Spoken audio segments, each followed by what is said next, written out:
내가 보니 그룹들 곁에 4바퀴가 있는데 이 그룹 곁에도 한 바퀴가 있고 저 그룹 곁에도 한 바퀴가 있으며 그 바퀴 모양은 황옥 같으며 그 모양은 넷이 꼭 같은데 마치 바퀴 안에 바퀴가 있는 것 같으며 그룹들이 나아갈 때에는 사방으로 몸을 돌리지 아니하고 나아가되 몸을 돌리지 아니하고 그 머리 향한 곳으로 나아가며 그 온 몸과 등과 손과 날개와 바퀴 곧 4그룹의 바퀴의 둘레에 다 눈이 가득하더라.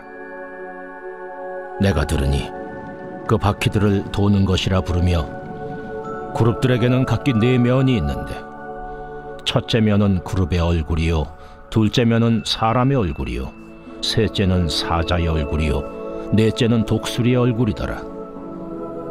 그룹들이 올라가니 그들은 내가 그발 강가에서 보던 생물이라. 그룹들이 나아갈 때에는 바퀴도 그 곁에서 나아가고 그룹들이 날개를 들고 땅에서 올라가려 할 때에도 바퀴가 그 곁을 떠나지 아니하며 그들이 서면 이들도 서고 그들이 올라가면 이들도 함께 올라가니 이는 생물의 영이 바퀴 가운데에 있음이더라. 여호와의 영광이 성전 문지방을 떠나서 그룹들 위에 머무르니 그룹들이 날개를 들고 내 눈앞에 땅에서 올라가는데 그들이 나갈 때에 바퀴도 그 곁에서 함께 하더라. 그들이 여호와의 전으로 들어가는 동문에 머물고 이스라엘 하나님의 영광이 그 위에 덮였더라. 그것은 내가 그발 강가에서 보던 이스라엘의 하나님 아래에 있던 생물이라. 그들이 그룹인 줄을 내가 아니라. 각기 4 얼굴과 4 날개가 있으며 날개 밑에는 사람의 손 형상이 있으니 그 얼굴의 형상은 내가 그발 강가에서 보던 얼굴이며 그 모양과 그 몸도 그러하며 각기 곧게 앞으로 가더라. 오늘 말씀은 사랑하기에 멈춰서시는 하나님이라는 제목으로 말씀을 전하겠습니다. 오늘 본문에는 에스겔 선지자가 다시 한번 환상을 보게 되었는데 우리가 1장에서 보았던 환상과 같습니다. 그래서 거기에서 그룹들이 있는데 그룹들을 우리말로는 원래 그 히브리어나 이런 거 체루빔이라고 되어져 있는데요. 이 체루빔 또는 케루빔이라고도 하는데 이것은 천사들을 말합니다. 그런데 한 사람의 천사를 말하는 것은 아니고 성전의 안에 있는 법궤에 그 날개 달린 천사들로 이렇게 그림을 그려놨습니다. 이렇게 조각을 세워놨는데 그들을 이야기할 때 바로 그룹들이다, 체루빔이다 이렇게 이야기를 합니다. 그런데 거기에 각각 사면에 얼굴이 다 다르고 또 바퀴가 달려 있는데 그 바퀴에 또 바퀴가 달려 있습니다. 그리고 몸을 틀어서 이렇게 가는 게 아니라 그냥 몸이 있는 대로 간다 이렇게 되어져 있죠. 그래서 실제로 이 법궤 안에 이렇게 체루빔들이 새겨져 있을 때 보면 각 사면에 전부 다 이렇게 새겨져 있는 그런 모습입니다. 그래서 오늘 성경에서는 이 본문을 통해서 뭘 이야기하냐면 즉 법궤가 떠난다 이걸 이야기를 하고 있습니다. 즉 법궤가 떠난다란 말은 하나님의 임재가 유다 백성을 떠난다 이런 의미를 말씀하고 계시거든요. 그래서 하나님께서 그들을 떠나시는데 계속 하나님이 망설이시는 모습으로 오늘 성경에는 이야기합니다. 그래서 동문으로 가서 이제 성전에서 예루살렘을 나갈 때 동문에 서서 또 한참 있다가 이렇게 나가는 것으로 묘사가 되어져 있지요. 바로 이 말씀은 하나님께서 당신의 백성을 떠나실 때 자꾸만 머뭇거리시는 모습으로 이야기합니다. 왜 그러냐면 하나님께서 택하신 백성이고 하나님께서 함께 하시는 곳입니다. 그런데 그들을 돌아보는 모습이 마치 부모가 자식을 남겨놓고 떠나갈 때 자꾸 뒤를 돌아보는 것처럼 하나님께서 그렇게 하고 계시다라는 것을 오늘 성경은 말씀을 하고 있습니다. 그러면서 하나님께서는 결국 죄로 얼룩진 예루살렘과 유다 백성들을 떠나시는데 하나님께서 한 가지 우리로 하여금 기억하게 하는 게 있습니다. 구약에서부터 한결 같은 것이 있는데요. 하나님께서는 한 가지 용납하지 않으시는 게 있습니다. 죄의 문제입니다. 즉 죄는 하나님과 함께 할 수 없거든요. 그래서 하나님 앞에 나아갈 때 유다 백성, 이스라엘 백성들에게 피제사를 원하셨던 것이죠. 그래서 피제사를 통해서 하나님 앞에 죄에 대해서 피로 덮고 나간다 이런 의미가 있습니다. 그리고 우리가 성전 제사에 대한 이해를 좀 할 필요가 있는데요. 성전에서 제사를 드릴 때 대제사장은 피를 갖고 가서 이 법궤 위에 덮는 것을 속죄소라고 합니다. 그래서 거기에 피를 붓게 되어지는데요. 거기에서 원래 의미는 어떤 거냐면 하나님 앞에 피로 하나님의 눈을 가린다, 이런 의미가 속죄의 의미입니다. 그러니까 하나님께 우리가 그 양의 피를 들여서 하나님의 눈을 가려서 우리의 죄를 보지 않게 하시는 그런 의미로 바로 구약의 제사, 희생제사의 의미가 있습니다. 그런데 하나님께 그렇게 제사를 드려서 하나님 눈 감아 주어도 도저히 가릴 수 없을 만큼의 죄악이 심해졌다라는 것을 이야기를 하고 있습니다. 계속해서 말씀을 드리는 부분들인데, 유다 백성들의 죄악이 무엇이냐? 제사를 안 드린 게 죄가 아닙니다. 물론 그들은 제사를 많이 드렸어요. 그럼에도 불구하고 그들에게 죄가 무엇이냐라고 보면 우리가 생각하는 것처럼 세상에서 나쁜 짓 하고 행동하고 이런 걸 이야기하는 게 아닙니다. 그들이 하나님을 의지하지 않고 산 겁니다. 즉 그들이 무엇을 의지했냐면 강대국을 의지합니다. 그리고 강대국을 의지하는 가운데 나라가 삶이 어려워지니까 먹고 사는 문제도 어려워지지요. 그러니까 하나님의 말씀을 따라서 공의롭게 함께 공동체를 이루고 그리고 사회적 약자를 돌보는 것을 하지 않는 것이 하나님 보시기에 죄라고 이야기를 하는 겁니다. 제가 종종 이야기를 드립니다만 우리나라가 이렇게 지정학적 위치에 있어서 여러 가지로 어려운 상황입니다. 우리 그리스도인들이 해야 될 말씀들이 있는데요. 그건 뭐냐면 우리가 미국과 동맹관계다, 또는 중국과 좋은 관계를 맺어야지 경제적으로 살다. 여러분, 이건 정치적인 이야기에서 할 수 있는 이야기고요. 신앙인들은 그런 이야기에 매몰돼서는 안 됩니다. 오히려 하나님 보시기에 심판을 부르는 겁니다. 우리 그리스도인들은 어떻게 보아야 되냐면 오로지 하나님을 더 의지하고 하나님께 붙들림 바 되었을 때 하나님이 지켜주십니다. 이런 이야기가 돼야 되는 것이지요. 그런데 마치 우리가 그냥 정치의 이야기처럼 미국과의 동맹관계를 잘해야 된다, 또는 중국과의 이렇게 하면서 삼자 외교를 잘해야 된다, 이런 이야기로 결론을 맺는다면 여러분, 신앙인으로서 바르지 못할 뿐만 아니라 하나님 보시기에 교회를 볼 때 어떻게 하시겠습니까? 또는 목회자들이나 성도들을 볼 때 어떻게 하시겠습니까? 이건 옳지 않다라, 오히려 이게 죄악의 모습이라고 하나님은 이야기를 하고 계시다라는 겁니다. 그래서 오늘 우리 그리스도인들이 해야 될 일들이 그겁니다. 우리의 말과 정치적이나 여러 가지 입장 속에서 우리는 거기에 왔다 갔다 하는 자가 아닙니다. 왜냐하면 미국도 쓰시려면 하나님이 쓰시는 거고 중국도 쓰시려면 하나님이 쓰시는 겁니다. 그러니까 오늘 우리가 하나님의 주재권을 인정하는 사람들이라면 우리가 해야 될 일들은 끊임없이 하나님 앞에 교회가 바르게 서고 믿음의 사람들이 바르게 서서 하나님의 도우심을 간구하고 살아갑니다. 이런 고백이 될 때 하나님의 지키심의 역사가 있음을 우리에게 말씀하고 있는 것입니다. 그러면서 이제 하나님께서는 18절에 이렇게 말씀하는데요. 여호와의 영광이 성전 문지방을 떠나서 그룹들 위에 머무르니, 하나님의 영광이 성전을 떠나버렸어요.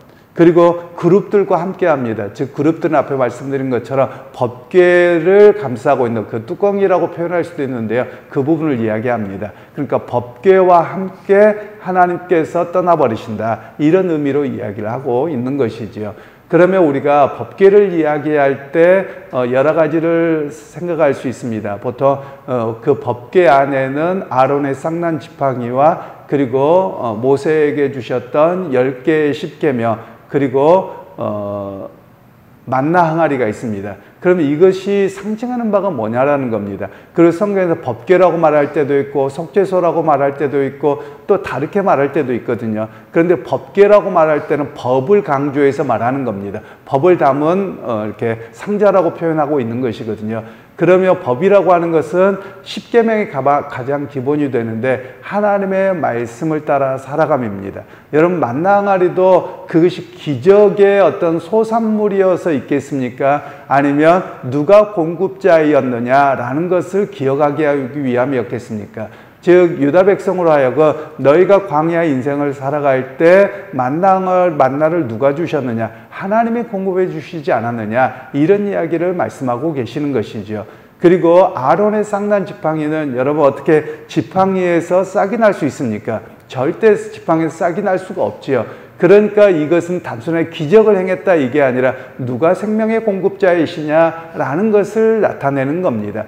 그러니까 이 법궤를 가지고 있는 것이 마치 어떤 신주단지나 아니면 무슨 기적을 일으키는 무엇을 갖고 있는 것처럼 유다 백성들이 자꾸만 여기는 것이지요. 그런데 하나님께서는 이 법궤를 통해서 말씀하시는 것은 너희에게 공급자가 누구고 너희의 삶을 인도하는 자가 누구고 너희에게 생명을 공급자가 누구였느냐, 그러면 너희가 하나님의 말씀을 따라 살아가고 있느냐, 이것을 말씀하고 계시는 것이 법궤였다는 것이죠. 그래서 제가 어제도 말씀을 드렸습니다만 유다 백성들, 이스라엘 백성들이 착각한 게 하나가 있습니다. 그게 뭐였냐면 구약의 종교는 제사 종교로 생각을 했다는 것이죠. 제사만 드리면 하나님은 복 주신다, 지키신다 이렇게 생각했다는 것이죠. 그러나 구약 역시 제사 종교가 아닙니다. 구약도 말씀의 종교였습니다. 즉 그들이 말씀을 따라서 여호와 하나님을 바라보고 의지하고 살아갔는가 그렇지 않는가가 그들에 대한 하나님의 심판의 기준이었다라는 겁니다. 여러분 오늘 우리에게도 마찬가지입니다. 우리에게도 하나님 보시기에 당신의 기준이 무엇이냐면 말씀입니다. 우리가 설교를 말하는 것이 아니라 과연 말씀의 기준을 따라서 살아갔느냐라는 겁니다. 우리가 신약성경을 잘 압니다. 구약성경도 알지만 신약성경으로 이야기를 하자면 누가 오른뺨을 때립니다. 그럼 왼뺨도 대줘야지요. 누가 겉옷을 달라고 하면 속옷을 줍니다. 여러분 과연 그렇게 살아가고 있느냐는 겁니다. 혹시라도 내가 누구에겐가 손해 끼칠까봐 악착같이 살아간다. 여러분 그러면 그 말씀이 주님의 말씀을 따라 살아가고 있느냐라고 물을 때 과연 나는 그렇게 삽니다 라고 말하겠습니까? 여러분 그래서 제가 종종 그런 이야기를 하죠. 우리가 어찌 보면 기독교가 어떤 모습으로 서야 되느냐, 세상 사람들이 보기에 요즘에 기독교가 자기 이익단체처럼 보여지는 겁니다. 그러면 기독교가 어떻게 했느냐, 자기의 기득권과 이익을 지키기 위해서 어떤 물리적 힘을 보여준다, 기독교적이지 않습니다. 성경적이지 않습니다. 그런데 자꾸만 교회가 이렇게 행한다, 하나님 보시기에 너희가 과연 주님의 말씀을 따라 살아가고 있느냐라는 겁니다. 그래서 교회라고 하는 곳은 어떤 곳이냐, 또 신앙인들은 어떻게 살아가야 되느냐, 힘이 있어도 힘을 쓰지 않는 겁니다. 즉 때리면 맞고 누가 밀면 밀리고, 이것이 왜 그러느냐라고 물어보면 사람들이 네가 힘 있는데 왜 그래? 라고 하면 예수님이 그렇게 가르치셔서 그렇게 살아갑니다. 이게 바로 말씀을 따라 살아감입니다. 또 구약의 이야기를 하자면 구약에서도 이스라엘 백성들이 어떻게 살아갑니까? 즉 그들에게 끊임없이 신약까지 마찬가지고요, 전체 성경에서 말씀하고 있는 기본 틀이 있습니다. 그것은 광야 인생입니다. 광야에서 너희가 순례자로 살라라는 겁니다. 거류민으로 살라는 것이죠. 마치 오늘 우리 각자에게 신앙생활을 점검하면 이렇습니다. 여러분 이 땅에서 물론 열심히 일하고 또 집도 소유하고 이렇게 살아가는 건 일반적인 삶입니다. 그런데 우리의 중심을 한번 보시라는 겁니다. 과연 우리가 이 땅에 영원할 것처럼 이 땅의 물질의 복과 이 땅의 모든 것을 소유하려고만 그렇게 살아가고 있다. 여러분 그게 바른 신앙이라고 주님께서 인식하시겠느냐라는 겁니다. 오히려 주님께서 우리를 바라볼 때는 이 땅에서 너희가 영원히 살 자가 아니라 거류민이라는 거예요. 그러면 이 땅에서 잠깐 살다가 주님 앞에 가는 순례자인데, 이 땅에서 하나님의 역사를 기대하고 하나님 나라를 바라보고 살아가고 있느냐, 오늘 우리에게 말씀하고 계시다라는 것이죠. 여러분 그런 측면에서 우리 자신을 되돌아보아야 되는 게, 여러분 너무나도 한국 교회가 기복주의에 멈춰 있습니다. 기복주의라고 하는 건 뭐냐면 이 땅에서 물질의 복과 성공만 바라봅니다. 여러분 이건 기독교는 아닙니다. 왜냐하면 세상 모든 종교에 있고 인간의 기본이기 때문에 그렇습니다. 그러나 오히려 성경은 우리에게 말씀하시기를 하나님의 말씀의 기준을 따라 살아가고 있느냐, 비록 너희가 때로는 먹을 것이 없고 때로는 고난당하고 때로는 핍박을 당한다 할지라도 하나님의 역사와 인도하심을 기대하고 살아가느냐라는 것을 우리에게 말씀하고 있는 것이거든요. 그러니까 여러분 오늘 우리가 기도해야 될 내용들이 뭐냐면, 내 삶이 비록 넉넉하지 않더라도 주님 이것에 감사하면서 하나님의 공급하심을 바라보고 의지하고 살아갑니다. 이것이 우리의 신앙이 되어야함을 말씀하고 계시는 것이죠. 바로 그것이 하나님의 백성으로 살아감이고, 또 그렇게 사느냐 안 사느냐에 따라서 하나님의 심판의 기준이 주어진다라는 것을 우리에게도 말씀합니다. 그런데 여러분 하나님의 모습을 오늘 보시면 하나님께서 이 법궤와 함께 여호와의 영광 구름이 떠나는데 동문으로 나가서 거기서 멈춰 섭니다. 그 이유가 무엇입니까? 내가 택한 백성인데 과연 그들이 혹시라도 그들 중에 아직도 고난당한 자들이 있지 않을까? 이런 아쉬움과 안타까움이 있는 것이죠.